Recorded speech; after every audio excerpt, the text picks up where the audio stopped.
हमारा सब्जेक्ट है inspection and quality control. हमने शुरू की अपनी यूनिट मेजरमेंट एंड गेजिंग। तो मेजरमेंट एंड गेजिंग के अंदर हम लास्ट लेक्चर में बात कर रहे थे एरर्स ऑफ मेजरमेंट के बारे में, कि एरर्स इन मेजरमेंट की जो हमारी मेजरमेंट होती है उसके अंदर एरर्स किस तरह से आते हैं। तो सबसे पहले हमने एरर टॉपिक के बारे में बात की कि एरर क्या होता है, the uncertainty in A given measurement, की कोई हमारी गिवन मेजरमेंट है उसके अंदर अनसर्टेनिटी आना, वो हमारे लिए क्या रहता है, एरर रहता है। उसको हमने क्या बोला, एरर। नेक्स्ट हमने बात की थी एरर्स की जो सोर्सेज है, कि जो एरर होते हैं वो किस वजह से आते हैं, जिसके अंदर नॉइज ट्रांसमिशन होगा और वाइब्रेशंस होगी, रिस्पांस टाइम होगा, ये सारे क्या है, sources of error. Types of error के बारे में बात की तो तीन तरह के हमारे एरर रहेंगे। कौन कौन से? सबसे पहले कांस्टेंट एरर, सेकंड हमारा रैंडम एरर और थर्ड हमारा कौन सा रहेगा, gross error. Gross error further आगे डिवाइडेड होंगे। उसके बाद नेक्स्ट हम टॉपिक कर रहे थे effects of error on quality, कि जो भी हमारे एरर्स है उन एरर्स का किसी भी प्रोडक्ट की क्वालिटी के ऊपर क्या इफेक्ट पड़ता है। तो हमने फर्स्ट बात की थी पॉइंट के बारे में, इनकरेक्ट डिजाइन, कि अगर हमारे इंस्ट्रूमेंट्स के अंदर एरर है तो उस एरर की वजह से जो इंस्ट्रूमेंट के अंदर है तो उससे हम क्या करेंगे, जो भी मेजरिंग करेंगे, मान लीजिए ये हमारा इंस्ट्रूमेंट है, इसके अंदर एरर है, तो इससे हम जो भी मेजरिंग कर रहे हैं तो वो मेजरिंग क्या होगी, गलत होगी, यानी कि जो भी हमें रीडिंग्स मिलेगी वो गलत होगी। इसलिए वो इनकरेक्ट डिजाइन हो जाता है। किसकी वजह से? डिजाइनिंग, ठीक है, कि डिजाइनिंग पे इफेक्ट पड़ता है। किसकी वजह से? इनकरेक्ट रीडिंग, जो हमें गलत रीडिंग मिलती है, वो गलत रीडिंग किससे मिलती है, वो हमारे अगर इंस्ट्रूमेंट्स के अंदर क्या है, एरर है। तो फर्स्ट इफेक्ट क्या हो जाएगा, इनकरेक्ट डिजाइन, कि अगर हमारा डिजाइन ही गलत बनेगा तो क्वालिटी के ऊपर क्या पड़ेगा, इफेक्ट पड़ेगा। सेकंड पॉइंट क्या है हमारा, डिफिकल्टी। डिफिकल्टी, ठीक है, डिफिकल्टी किस चीज में, difficulty, difficulty to maintain quality record, quality record, कि किसी भी प्रोडक्ट की क्वालिटी के रिकॉर्ड को मेंटेन रखने के लिए भी हमें क्या, एरर नहीं होने चाहिए। क्योंकि अगर एरर होंगे तो हमें बार बार क्वालिटी को, बार बार किसी प्रोडक्ट्स की क्वालिटीज है उनको चेक करना पड़ेगा। तो क्या हो सकता है कि due to error present in instrument it will give different reading each time, मतलब कि अगर हमारे किसी भी प्रोडक्ट के अंदर एरर, मतलब जो हम इंस्ट्रूमेंट यूज कर रहे हैं, अगर उस इंस्ट्रूमेंट्स के अंदर एरर है तो इसलिए जब भी हम किसी भी प्रोडक्ट की क्वालिटी को चेक करेंगे तो वो क्वालिटी हमेशा हर बार क्या रहेगी, अलग अलग देगा। क्यों? क्योंकि हमारे इंस्ट्रूमेंट्स के अंदर एरर है। अगर एरर नहीं होंगे, इंस्ट्रूमेंट्स हमारा यूनिफॉर्म मतलब ठीक होगा, प्रॉपर वर्किंग में होगा, तो जो रीडिंग फर्स्ट टाइम है वो सेकंड टाइम, थर्ड टाइम, जितने भी हम पार्ट्स है, जितनी भी हम जॉब्स को क्या करेंगे, मेजर करेंगे, तो रीडिंग क्या रहेगी, सब में सेम रहेगी। लेकिन अगर हमारे इंस्ट्रूमेंट्स के अंदर एरर है तो उसकी वजह से जो भी हमें रीडिंग मिलेगी, मतलब अलग अलग जॉब की अलग अलग रीडिंग होगी, अलग अलग क्वालिटी होगी हर जॉब की, जब हम उसको मेजर करेंगे। तो इसलिए मेंटेन करके रखना कि क्वालिटी के रिकॉर्ड को, कि हाँ हमारे फर्स्ट प्रोडक्ट, ये प्रोडक्ट की क्वालिटी इस तरह की है, सेकंड प्रोडक्ट की इस तरह की है, थर्ड प्रोडक्ट की इस तरह है, तो वो मेंटेन रखना हमारे लिए क्या हो जाता है, मुश्किल होता है। किस वजह से? अगर एरर आ जाए हमारे इंस्ट्रूमेंट्स के अंदर। थर्ड पॉइंट बात करते हैं, difficulty in inspection of product. Third है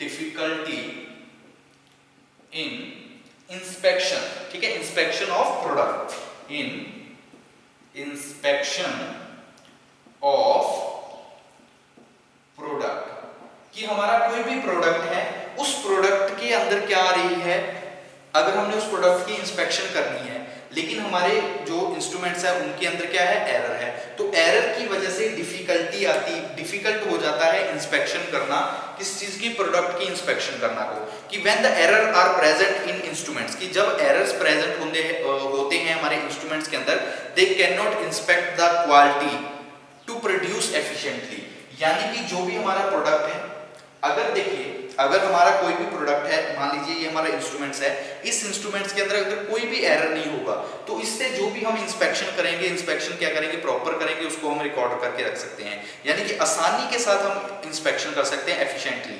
लेकिन अगर हमारे इंस्ट्रूमेंट्स के अंदर एरर होंगे तो उस इंस्ट्रूमेंट्स के अंदर कि उस इंस्ट्रूमेंट की सहायता से जब भी हम क्या करेंगे, इंस्पेक्शन करेंगे, तो इंस्पेक्शन के अंदर हमें क्या मिलेगी, कोई ना कोई एरर्स मिलेगा, कोई ना कोई क्या होगी, डिफिकल्टी आएगी। तो इसलिए difficulty in inspection of product किसकी वजह से, एरर्स। अगर हमारे इंस्ट्रूमेंट्स के अंदर एरर है तो हमें इंस्पेक्शन करने में डिफिकल्टी होगी। फोर्थ पॉइंट है रिलायबिलिटी। फोर्थ पॉइंट हमारा क्या रहेगा, रिलायबिलिटी। कि रिलायबिलिटी क्या होती है, रिलायबिलिटी। तो रिलायबिलिटी मतलब कि the product manufactured with wrong calculation will not be reliable. अब हमारा, हम शुरू से बात कर रहे हैं कि इंस्ट्रूमेंट्स हमारा गलत है, इंस्ट्रूमेंट्स के अंदर एरर्स है। किस वजह से एरर है, क्योंकि इंस्ट्रूमेंट्स की जो भी हम रीडिंग्स ले रहे हैं वो रीडिंग्स सारी क्या आ रही है, गलत है। किस वजह से, क्योंकि हमारा जो इंस्ट्रूमेंट्स है वो ही खराब है, उसके अंदर अनसर्टिनिटी है। जो हमारी गिवन मेजरमेंट है हमारे किस चीज की, इंस्ट्रूमेंट्स की, अनसर्टिनिटी की वजह से इसके अंदर क्या है, एरर है। तो अब देखिए रिलायबिलिटी कब होगी, अगर हम प्रोडक्ट्स किसी भी प्रोडक्ट को इस इंस्पेक्शन वाले जो हमारा इंस्ट्रूमेंट है इससे चेक करेंगे तो वो वैल्यू क्या रहे, सेम रहे। लेकिन इस प्रोडक्ट के अंदर जो हमारा ये इंस्ट्रूमेंट है इसके अंदर एरर है, तो इस वजह से जो भी हम वैल्यू निकालेंगे वो वैल्यू हमेशा क्या रहेगी, गलत रहेगी। इसलिए हमारा प्रोडक्ट कभी भी क्या नहीं होगा, रिलायबल नहीं होगा। तो क्या हो सकता है, जैसे कि the product manufactured with wrong calculation, कि जो भी हम प्रोडक्ट मैन्युफैक्चर करेंगे इंस्ट्रूमेंट्स की सहायता से, जिस इंस्ट्रूमेंट्स के अंदर एरर है तो उससे जो भी हम प्रोडक्ट को मैन्युफैक्चर करेंगे वो रॉन्ग कैलकुलेशन, सारी जो कैलकुलेशंस होंगी, सारी जो रीडिंग्स होंगी वो क्या होंगी, गलत होगी। तो इसलिए हमारा जो जॉब है, हमारा प्रोडक्ट है वो कभी भी रिलायबल नहीं हो सकता। वो हमारा, तो रिलायबिलिटी का भी इफेक्ट पड़ता है, एरर की वजह से रिलायबिलिटी के ऊपर क्या पड़ता है, असर पड़ता है। नेक्स्ट फोर्थ पॉइंट है, फिफ्थ पॉइंट है रेपुटेशन। रेप्यूटेशन, रेपुटेशन मतलब कि जो एक रेपुटेशन बनी हुई है, किस चीज की रेपुटेशन बनी हुई है, मतलब जो मान सम्मान बना हुआ है प्रोडक्ट का, उसके ऊपर भी इफेक्ट पड़ता है। किस तरह से इफेक्ट करता है, मान लीजिए हम ये प्रोडक्ट पहले बेच रहे थे, पहले हम इस प्रोडक्ट को मैन्युफैक्चर कर रहे थे, मार्केट में सेल कर रहे थे, तो अच्छा बिक रहा था क्योंकि इसकी क्वालिटी अच्छी थी। लेकिन हमारे इंस्ट्रूमेंट्स के अंदर एरर आ गए, उस एरर की वजह से जो भी हम प्रोडक्ट तैयार कर रहे हैं उस प्रोडक्ट की क्वालिटी के ऊपर इफेक्ट पड़ रहा है। वो क्वालिटी क्या हो रही है, पुअर से पुअर बनती जा रही है। हम उसको मार्केट में बेच रहे हैं तो लोग उसको खरीद नहीं रहे, तो जिससे क्या उसकी वैल्यू है, जो प्राइस वैल्यू है वो भी डिक्रीज हो रही है, और जो उसकी रेपुटेशन है वो मार्केट के अंदर क्या होती जा रही है, डिक्रीज, यानी कि कम होती जा रही है। तो इसलिए रेपुटेशन के ऊपर भी इफेक्ट पड़ता है एरर का, क्योंकि अगर हमारी क्वालिटी अच्छी नहीं होगी तो हम उसको मार्केट में सेल करेंगे तो मार्केट में कोई खरीदने वाला नहीं होगा, लेकिन तो उससे रेपुटेशन डिक्रीज होगी, रेपुटेशन कम होगी। लेकिन वही प्रोडक्ट अगर हम प्रॉपर मेजरमेंट के साथ, पूरी क्वालिटी के साथ, अच्छी क्वालिटी के साथ मार्केट में सेल करेंगे तो लोग उसको खरीदेंगे, जिससे रेपुटेशन और ज्यादा इंक्रीज होगी हमारी इंडस्ट्रीज की। तो इसलिए रेपुटेशन के ऊपर भी इफेक्ट पड़ता है एरर्स का। तो एरर्स के ऊपर, रेपुटेशन के ऊपर इफेक्ट पड़ेगा एरर्स का। इसके अलावा और क्या हो सकता है, जैसे प्रिसीजन वर्क, 6 पॉइंट यहाँ पे लिख लेते हैं। प्रिसीजन वर्क की जो हमारे स्पेशल काम है, प्रिसीजन वर्क,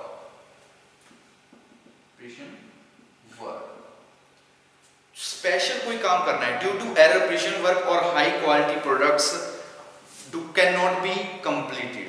कि स्पेशल टाइप का कोई काम करना है, एक तो हम नॉर्मली काम कर रहे हैं लेकिन हमने कोई स्पेशल प्रोजेक्ट तैयार करना है, कोई स्पेशल वर्क करना है, वो हम अगर हमारे इंस्ट्रूमेंट्स के अंदर एरर है तो हम उसकी वजह से नहीं कर पाएंगे, हम उसको कंप्लीट ही नहीं कर पाएंगे, वो जो स्पेशल वर्क हम परफॉर्म करवाना चाहते हैं। तो ये हमारे क्या रहेंगे, effects of error on quality, कि किसी भी प्रोडक्ट की क्वालिटी के ऊपर, कोई भी हमारा प्रोडक्ट है या इंस्ट्रूमेंट है, कोई भी मशीनरी है, उसकी क्वालिटी के ऊपर एरर्स का क्या इफेक्ट होता है। तो एरर्स का सबसे पहले इनकरेक्ट डिजाइन, कि जो भी डिजाइन तैयार होगा वो इनकरेक्ट होगा क्योंकि इंस्ट्रूमेंट्स के अंदर एरर है।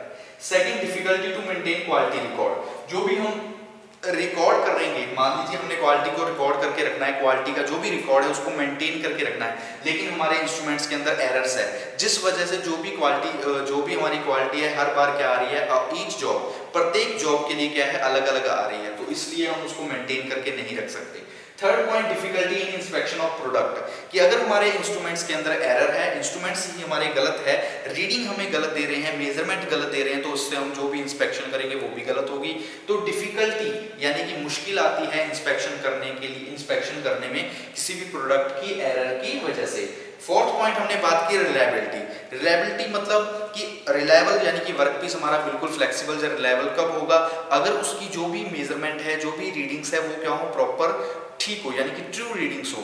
लेकिन हमारी जब गलत जो हमारे एरर इंस्ट्रूमेंट्स हैं उनकी सहायता से जो भी हम मेजरमेंट करेंगे तो जो सारी कैलकुलेशन आएगी वो ही गलत होगी, रॉन्ग कैलकुलेशन होगी। इस वजह से हमारे कोई भी प्रोडक्ट रिलायबल नहीं होगा। Next, reputation. रेपुटेशन मतलब कि जो कंपनी का मान सम्मान है, जो इसकी इज्जत बनी हुई है मार्केट के अंदर, अगर हमारे इंस्ट्रूमेंट्स के अंदर एरर है, उस एरर की वजह से जो हम प्रोडक्ट्स तैयार करेंगे, प्रोडक्ट्स की क्वालिटी के ऊपर इफेक्ट पड़ेगा, यानी कि क्वालिटी क्या बनेगी, पुअर बनेगी, जिस वजह से जब हम उसको मार्केट में सेल करेंगे तो उसकी रेपुटेशन पे असर पड़ेगा, कंपनी की रेपुटेशन पे असर पड़ेगा।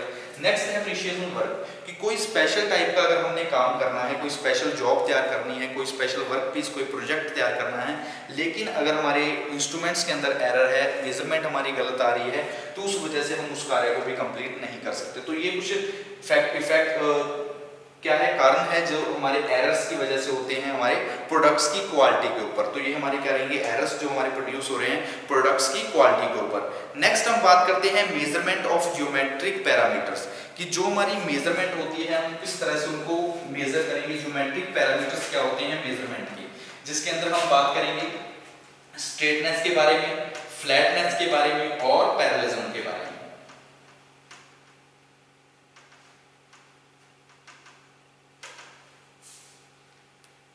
नेक्स्ट टॉपिक हमारा क्या रहेगा, measurement of geometric parameters.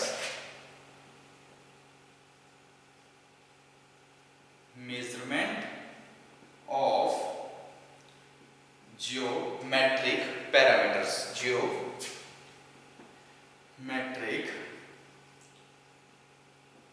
Parameters, ठीक है। मेजरमेंट ऑफ ज्योमेट्रिक पैरामीटर्स, कि जो हमारे ज्योमेट्रिक पैरामीटर्स हैं उनको किस तरह से हम मेजर कर सकते हैं, कौन कौन से हमारे ज्योमेट्रिक पैरामीटर्स हैं मेजरमेंट के।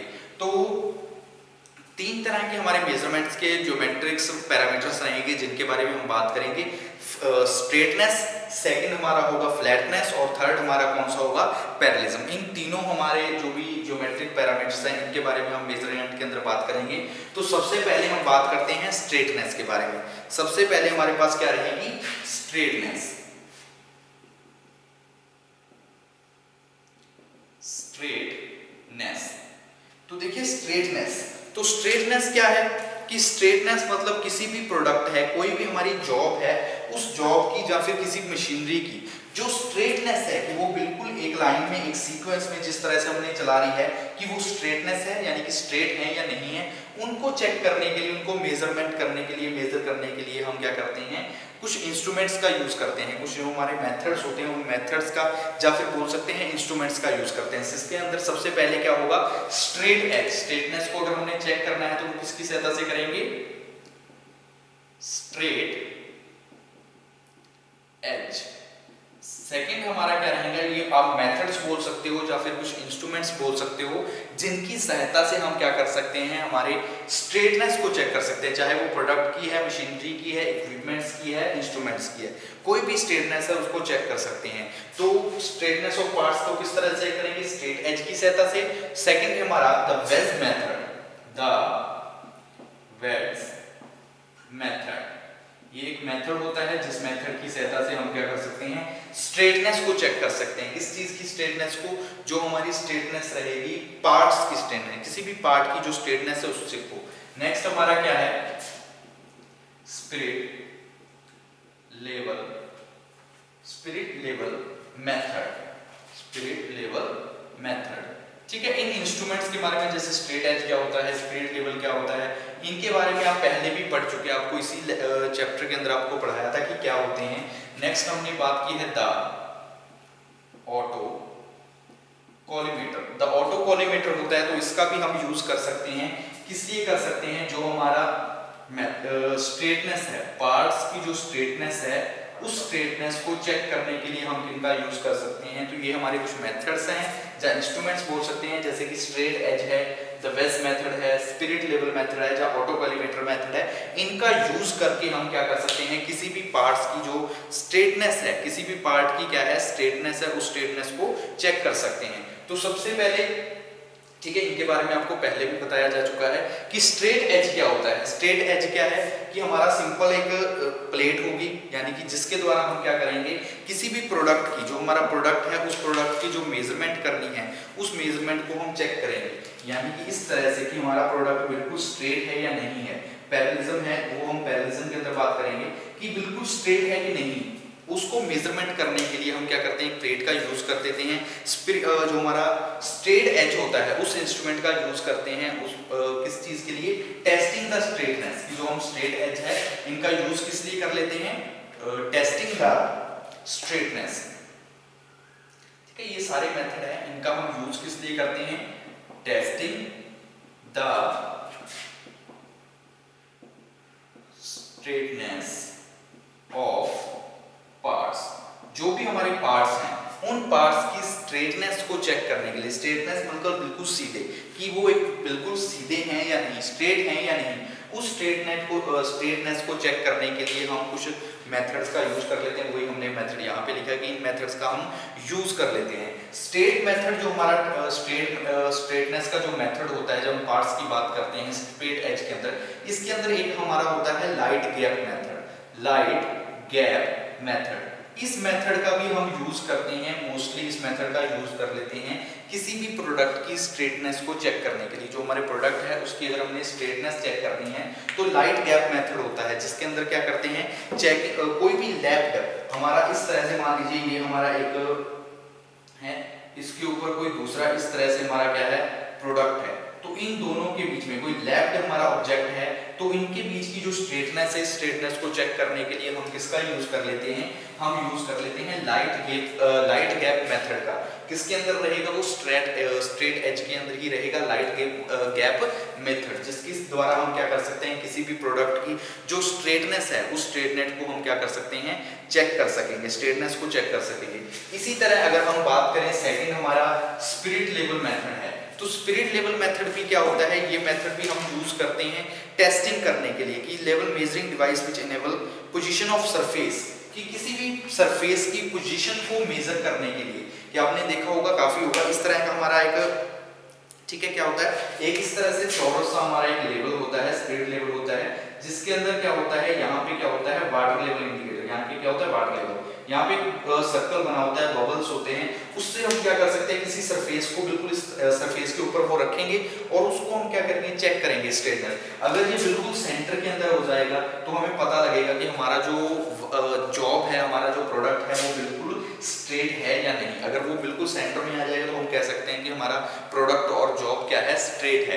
कि आपने देखा भी होगा, जो हमारे जिस तरह से कंस्ट्रक्शन वर्क के अंदर काफी यूज होता है स्ट्रेट लेवल का, कि किसी भी दीवार की या फिर किसी वॉल्स है उसके सरफेस को चेक करने के लिए हम उसके ऊपर रखते हैं, तो उससे हम मेजर कर सकते हैं कि वो बिल्कुल स्ट्रेट है या नहीं, कि कहीं से ऊपर या नीचे तो नहीं है। तो उसलिए मतलब वो भी हम यूज करते हैं स्ट्रेटनेस के लिए। स्पिरिट लेवल का भी हम यूज किस लिए कर लेते हैं, कोई भी सरफेस है उस सरफेस को कि वो हॉरिजॉन्टली, हमारा हॉरिजॉन्टली स्ट्रेट है या नहीं, हॉरिजॉन्टल सरफेस पे ही हम उसको प्लेस करेंगे स्पिरिट लेवल को, ताकि हम स्ट्रेटनेस चेक कर सके कि हॉरिजॉन्टल सरफेस के अलोंग, हॉरिजॉन्टल सरफेस के रिस्पेक्ट में वो हमारा जो भी सरफेस है, जो पार्ट है हमारा, वो स्ट्रेट है या नहीं, वो किससे चेक कर सकते हैं, वो चेक कर सकते हैं स्पिरिट लेवल की सहायता से, स्पिरिट लेवल की सहायता से। नेक्स्ट हम बात करते हैं, थर्ड हमारा कौन सा आ जाएगा, ऑटोकॉलिमेटर। तो ये ऑटोकॉलिमेटर भी क्या है, जो हमारा स्पिरिट लेवल होता है इसका हम यूज सिर्फ करते हैं स्ट्रेटनेस ऑफ हॉरिजॉन्टल सरफेस करने के लिए, ठीक है, हॉरिजॉन्टल सरफेस करने के लिए। लेकिन जब हम ऑटोकॉलिमेटर का यूज करेंगे, इसका यूज हम हॉरिजॉन्टल के साथ साथ, कि स्पिरिट लेवल है इसका यूज तो हम करते हैं सिर्फ हॉरिजॉन्टल सरफेस के लिए, हॉरिजॉन्टल सरफेस को मेजर करने के लिए। लेकिन जब हम ऑटोकॉलिमेटर जो हमारा मेथड है इसका यूज करेंगे, तो इसका यूज हॉरिजॉन्टल के साथ साथ, हॉरिजॉन्टल के साथ साथ एनी सरफेस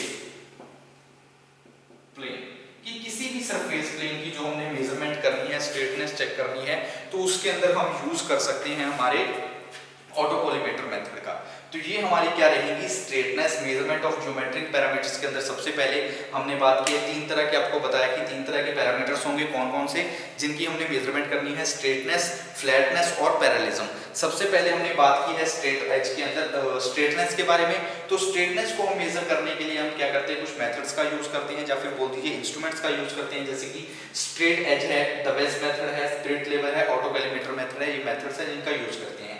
तो जो स्ट्रेट एज है ये हम किस लिए यूज करते हैं, सिंपली किसी भी पार्ट की स्ट्रेटनेस को टेस्ट करने के लिए, testing the straightness of part. किसी भी पार्ट है उसकी स्ट्रेटनेस को अगर हमने चेक करना है तो हम यूज कर लेते हैं स्ट्रेट एज का।